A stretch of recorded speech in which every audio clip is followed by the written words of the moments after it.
తెలంగాణ రాష్ట్రంలో చెట్టుని పుట్టని ప్రతి ఒక్కదాన్ని పూజించే గొప్ప సంస్కృతి అయినటువంటి రాష్ట్రం తెలంగాణ రాష్ట్రం.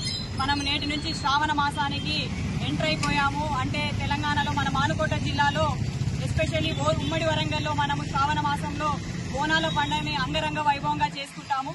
అందులో మనం మన పద్ధతులతోనే పాటించాలని చెప్పి ఒక దృక్పథంతో మానుకోట హిందూ ఉత్సవ కమిటీ ద్వారా మేమందరం కూడా హలాల్ని నిషేధిస్తూ ఆలయ కమిటీ ఆధ్వర్యంలో ఆలయ కమిటీ వారితో కలిసి ఈ యొక్క నిర్ణయాన్ని తీసుకున్నాము.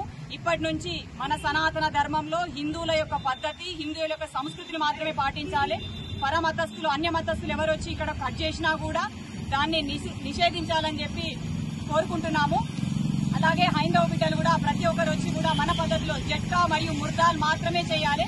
ఎంగిలి కూడును, ఎంగిలి ప్రసాదాన్ని మన దేవి దేవతలకు పెట్టి వాటి పాపాన్ని మనం మూట కట్టుకోవద్దని చెప్పి కూడా అందరికీ కూడా విజ్ఞప్తి చేస్తున్నాము, హెచ్చరిస్తున్నాము. ఎవరైనా సరే అన్య మతస్థులు వచ్చి ఇక్కడ ముత్యాలమ్మ గుడి దగ్గర గాని హలాల్ చేసినతో వాటిపైన కఠిన చర్యలు, చట్టపరమైన కఠిన చర్యలు తీసుకుంటామని చెప్పి డిమాండ్ చేస్తున్నాము.